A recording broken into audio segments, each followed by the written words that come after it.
Good morning. पिछले video में हमने जनन तंत्र के बारे में पढ़ा था। आज वाले वीडियो में हम तंत्रिका तंत्र व अंतःस्रावी तंत्र भाग 1 के बारे में पढ़ेंगे। तो शुरू करते हैं। तंत्रिका तंत्र, आपके टॉपिक का नाम है तंत्रिका तंत्र। सबसे पहले इसकी परिभाषा देखते हैं। मनुष्य शरीर में एक विशेष तंत्र, विशेष प्रकार का तंत्र कार्य करता है जो बहुत सारे हमारे जो अंग और तंत्र वो आपस में समन्वय के साथ काम कर सकें। इसके लिए जो तंत्र कार्य करता है उसी तंत्र को क्या कहा जाता है? तंत्रिका तंत्र कहा जाता है। तो इसकी परिभाषा होगी, मनुष्य शरीर में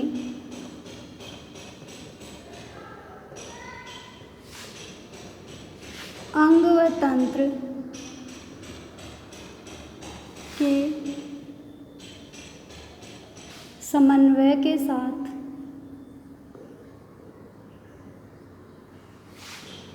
कार्य करने हेतु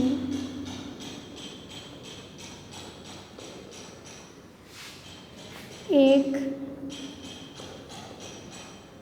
विशेष प्रकार का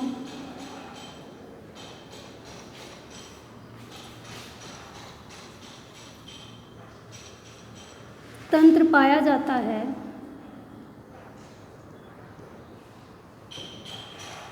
जिसे तंत्रिका तंत्र कहते हैं। मनुष्य शरीर में अंग व तंत्र समन्वय के साथ कार्य कर सकें, इसके लिए एक विशेष प्रकार का तंत्र पाया जाता है जिसे तंत्रिका तंत्र कहते हैं। तंत्रिका तंत्र से ही जुड़ा हुआ होता है अंतःस्रावी तंत्र। तो अंतःस्रावी तंत्र क्या होता है?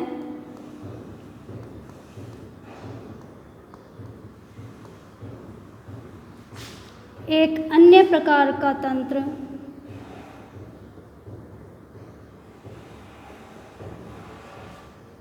भी मनुष्य शरीर में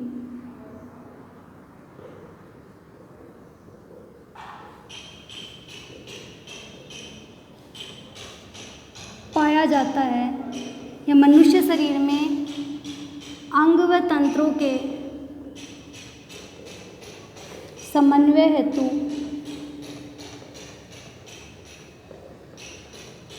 पाया जाता है,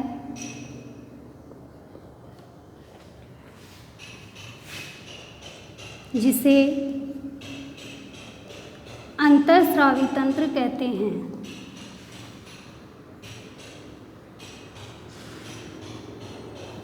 अंतःस्रावी तंत्र कहते हैं। एक अन्य प्रकार का तंत्र मनुष्य शरीर में अंग व तंत्र के समन्वय हेतु पाया जाता है, जिसको अंतःस्रावी तंत्र कहते हैं। इसमें बहुत सारी ग्रंथियां उपस्थित होती हैं,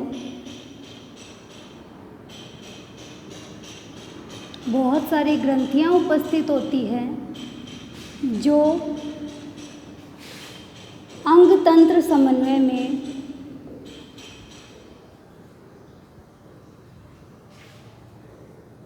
मदद करती है।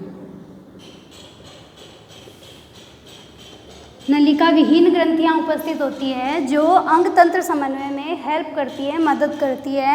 ये अंतःस्रावी तंत्र कहलाता है। ये सारी ग्रंथियां जो उपस्थित होती है उसको बोलते हैं अंतःस्रावी तंत्र। अब हमारे टॉपिक का नाम है मानव तंत्रिका तंत्र। मानव तंत्रिका तंत्र। मानव तंत्रिका तंत्र को 2 भागों में विभाजित किया गया है। पहला भाग है केंद्रीय तंत्रिका तंत्र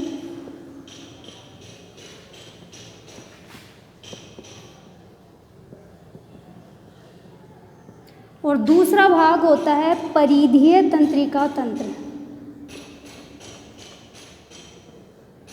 केंद्रीय तंत्रिका तंत्र और परिधीय तंत्रिका तंत्र। शुरुआत करते हैं हम केंद्रीय तंत्रिका तंत्र। हमारा ये जो ऊपर वाला पोर्शन है इसमें जो तंत्र उपस्थित होता है उसको बोलते हैं केंद्रीय तंत्रिका तंत्र, और हमारे पूरे शरीर के अंदर जो तंत्र उपस्थित होता है उसको बोलते हैं परिधीय तंत्रिका तंत्र। केंद्रीय तंत्रिका तंत्र है उसको 3 भागों में क्लासिफाइड विभाजित किया हुआ है।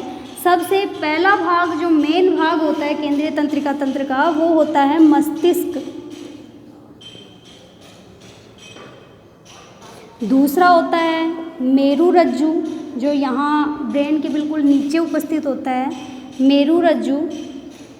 और तीसरा भाग होता है तंत्रिकाएं जो कि पूरे शरीर में फैली हुई रहती है। लेकिन ये कौन सी तंत्रिकाएं होती हैं? ये वो तंत्रिकाएं होती है जो मस्तिष्क और मेरुरज्जु से बाहर की तरफ निकलती है और पूरे शरीर में फैल जाती है। तो उन तंत्रिकाएं हैं वो किस में काउंट होंगी, आपके किस में गिनी जाएंगी? केंद्रीय तंत्रिका तंत्र में गिनी जाएंगी। अब हम बात करते हैं परिधीय तंत्रिका तंत्र। परिधीय तंत्रिका तंत्र है वो 2 तरह की तंत्रिकाओं से मिलकर बना होता है। ये इसके भाग नहीं है, इनको विभाजित नहीं किया हुआ है। पहले में ये किन किन से मिलकर बना हुआ है? एक तो होती है अभिवाही और दूसरी होती है अपवाही। 2 तरह की तंत्रिकाओं से मिलकर बना हुआ होता है। एक होता है अभिवाही और दूसरा होता है अपवाही। अभिवाही कौन सी होती है? वे तंत्रिकाएं, अब देखो पहले आप समझो कि ये अभिवाही अपवाही से पहले ये तंत्रिका तंत्र का कार्य क्या होता है। जैसे ही आपके कहीं चोट लगती है, ये मान लो कि आपके कांटा चुभा, तो कांटा चुभते ही थोड़ी देर बाद में मतलब कुछ सेकंड के बाद में हम झट से अपना पैर है वो ऊपर उठा लेते हैं। वो कार्य कौन करता है? केंद्रीय तंत्रिका तंत्र और परिधीय तंत्रिका तंत्र ही करता है। जैसे ही हमारा पैर कांटे पे लगेगा, इसमें जो संवेग उत्पन्न होंगे उन संवेगों को ये अभिवाही जो नर्व्स है, जो तंत्रिकाएं हैं, वो उसको क्या करेगी? कैच करेंगी और उनको कहाँ भेजेंगी? आपके केंद्रीय तंत्रिका तंत्र यानी मस्तिष्क तक भेजेंगी। पहले तंत्रिकाओं को मिलेगा, तंत्रिकाओं से मेरुरज्जु तक जाएगा और मेरुरज्जु तक मस्तिष्क तक जाएगा। मस्तिष्क इसको क्या करेगा? वापस इनको कमांड देगा, इनको आदेश देगा कि अपना पैर है वो उस कांटे से हटाओ। तो अपवाही जो तंत्रिकाएं हैं वो उस आदेश को लेकर आएंगी कहाँ तक? जितने जो हमारे अंग है वहाँ तक इनको लेकर आती है और हम अपना पैर है वो झट से कांटे से हटा लेते हैं, या जिससे भी हमें दर्द हो रहा है उस जगह से अपना पैर हाथ है उनको हटा लेते हैं। तो अभिवाही जो तंत्रिका है उसका कार्य क्या होता है? संवेगों को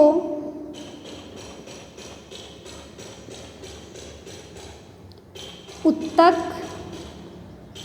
व अंगों से केंद्रीय तंत्रिका तंत्र तक पहुंचाना। मतलब जहाँ चोट लगी है वहाँ से जो आपके संवेग है, जो दर्द है, उसको कहाँ तक पहुँचाना? केंद्रीय तंत्रिका तंत्र तक पहुँचाना। और अपवाही जो तंत्रिकाएं हैं उनका कार्य क्या होता है?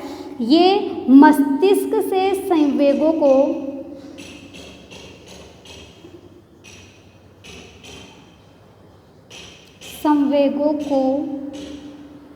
या अपन ये भी लिख सकते हैं केंद्रीय तंत्रिका तंत्र से संवेगों को, क्योंकि मेरुरज्जु भी आएगा इसमें।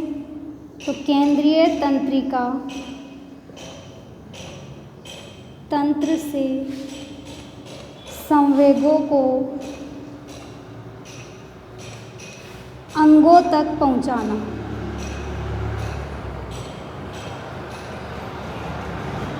तो परिधीय तंत्रिका तंत्र है वो 2 तरह की तंत्रिकाओं से मिलकर बना होता है, अभिवाही अपवाही। अभिवाही का काम होता है उत्तक व अंगों से संवेगों को केंद्रीय तंत्रिका तंत्र तक पहुंचाना, और जब वो केंद्रीय तंत्रिका तंत्र तक पहुंच जाए और उनको जो आदेश दिया जाता है उन आदेशों को केंद्रीय तंत्रिका तंत्र से वापस अंगों तक पहुँचाने का कार्य किसका होता है? अपवाही तंत्रिकाओं का होता है।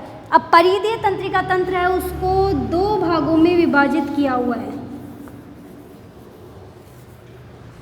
परिधीय तंत्रिका तंत्र को 2 भागों में विभाजित किया हुआ है। जैसे इसको 3 भागों में बांटा हुआ है मस्तिष्क मेरुरज्जु तंत्रिकाएं, वैसे ये होते हैं। एक तो होता है कायिक तंत्रिका तंत्र और दूसरा प्रकार होता है स्वायत्त तंत्रिका तंत्र।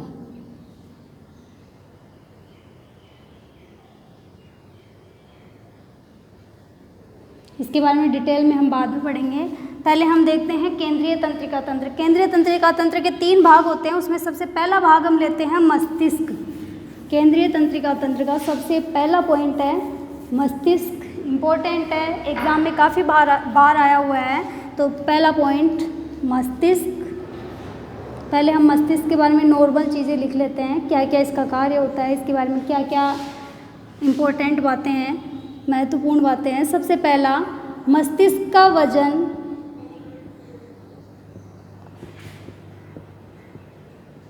लगभग, किसी में ज़्यादा होता है किसी में कम होता है, लेकिन इसका एवरेज कितना होता है, 1.5 kg होता है, किलोग्राम होता है, लगभग 1.5 किलो का होता है अपने मस्तिष्क का वजन। दूसरा, यह रक्त संचरण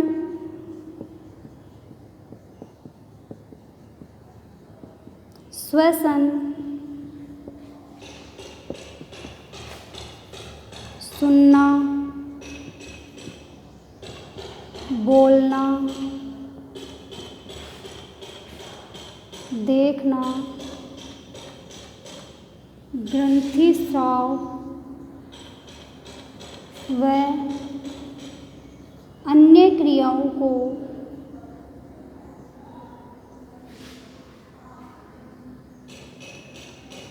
नियंत्रित करता है।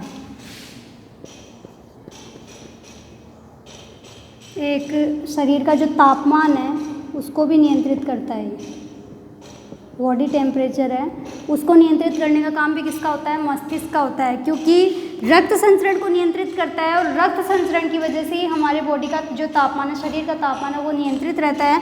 तो रक्त संचरण के साथ में ये शरीर के तापमान को भी नियंत्रित करता है। हम जितनी भी क्रियाएं करते हैं उन सबको नियंत्रित करने का काम किसका होता है, हमारे मस्तिष्क का होता है। आगे चलते हैं मस्तिष्क। मस्तिष्क को 3 भागों में विभाजित किया हुआ है। सबसे पहला भाग है, नंबर 3rd पॉइंट है,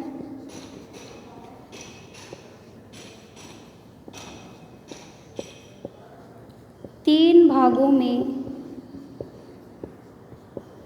विभाजित किया जाता है या किया गया है। सबसे पहला भाग होता है आपका अग्र मस्तिष्क, नंबर 2 होता है मध्य मस्तिष्क,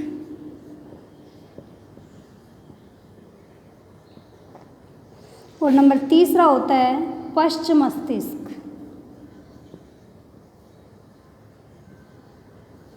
आगे की तरफ का मस्तिष्क अग्र मस्तिष्क कहलाएगा, बीच वाला पोर्शन है उसको बोलेंगे मध्य मस्तिष्क, और जो पीछे की तरफ जो पोर्शन होता है उसको बोला जाता है पश्च मस्तिष्क। अब शुरू करते हैं, हम सबसे पहले लेते हैं अग्र मस्तिष्क।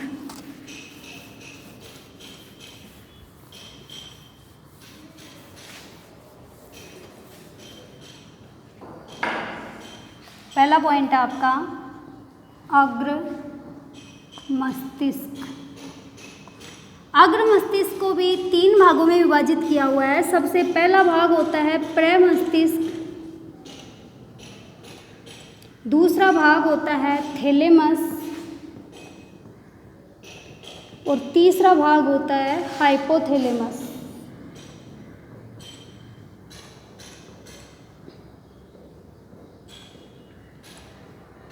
ठीक है, सबसे पहले लेते हैं प्रमस्तिष्क का, तो इसका दूसरा पॉइंट बना लेते हैं। पहला पॉइंट हो गया अग्र मस्तिष्क को 3 भागों में विभाजित किया हुआ है, प्रमस्तिष्क, थैलेमस और हाइपोथैलेमस। अब इनके बारे में हम डिटेल में देखते हैं। तो प्रमस्तिष्क अग्र मस्तिष्क का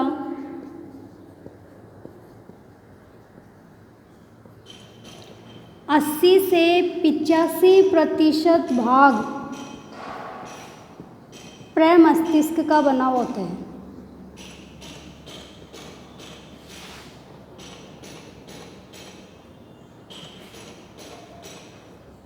80 से 85% भाग है वो किसका बना हुआ होता है, प्रमस्तिष्क का बना हुआ होता है।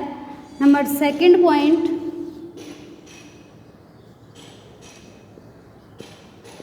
प्रमस्तिष्क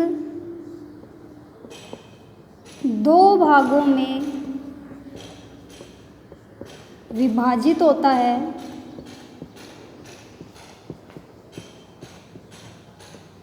जिसे गोलार्ध कहते हैं। दायां गोलार्ध और बायां गोलार्ध कहते हैं। हमारा जो ये ब्रेन है, आपने देखा होगा इसका डायग्राम, तो इसके बिल्कुल बीच में से एक खांच सी बनी हुई होती है, वो इसको दो भागों में बांटती है। इन दोनों भागों को क्या कहा जाता है? गोलार्ध कहा जाता है। नंबर तीसरा पॉइंट, गोलार्धों में द्रव्य भरा हुआ होता है। प्रमस्तिष्क के या बाहरी भाग में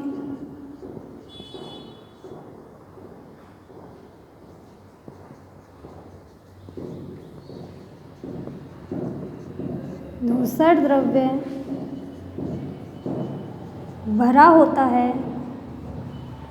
लगभग स्लेटी कलर का मान सकते हो आप, भरा होता है, जिसे कॉर्टेक्स या वल्कुट, ये नाम पहले भी आया हुआ है, वल्कुट नाम। आपने जहाँ किडनी का पढ़ा था, किडनी की जो स्ट्रक्चर पढ़ी थी, उसमें किडनी के अंदर जो बाहरी स्ट्रक्चर थी उसको तो बोलते हैं कॉर्टेक्स, और जो अंदर वाला पोर्शन था उसको बोला जाता है मध्यांश या मेडुला कहा जाता है। ये आपकी किडनी में भी आया था और ये इस भाग में भी पाया जाता है, आपके ब्रेन के अंदर भी पाया जाता है कि इसमें धूसर द्रव्य भरा होता है, जिसको कॉर्टेक्स या वल्कुट कहते हैं। इसका धूसर रंग, मतलब ये जो स्लेटी कलर रंग है, वो किसकी वजह से होता है? इसमें लाखों की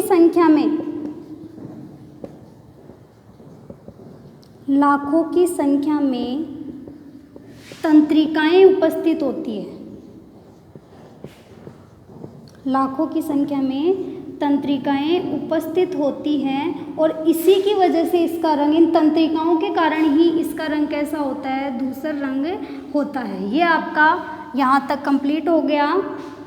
अब देखो, दो तरह का द्रव्य होता है। एक होता है गहरा स्लेटिक टाइप कलर होता है, जिसको तो बोलते हैं, जिस भाग में ये उपस्थित होता है, बाहरी भाग में उपस्थित होता है, याद रखना, इस बाहरी भाग को बोला जाता है कॉर्टेक्स। अब इसी का दूसरा पॉइंट आ जाएगा, एक आंतरिक भाग भी होता है। ये जो आपका प्रमस्तिष्क है, इस प्रमस्तिष्क का जो आंतरिक भाग होता है उसमें सफ़ेद रंग का द्रव्य भरा हुआ होता है। तो प्रमस्तिष्क के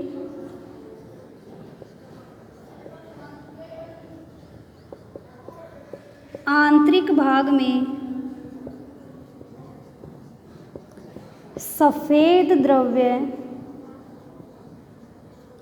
भरा होता है, जिसे मध्यांश कहते हैं। मध्यांश या इसको मेडुला भी बोला जाता है,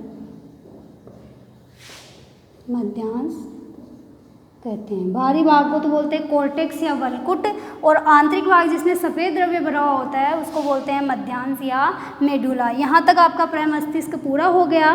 प्रमस्तिष्क का कार्य क्या होता है? इसके कुछ कार्य और भी होते हैं। ये हमारी जो चेतना होती है, हमारी सोचने समझने की जो क्षमता होती है, उसको नियंत्रित करता है ये भाग।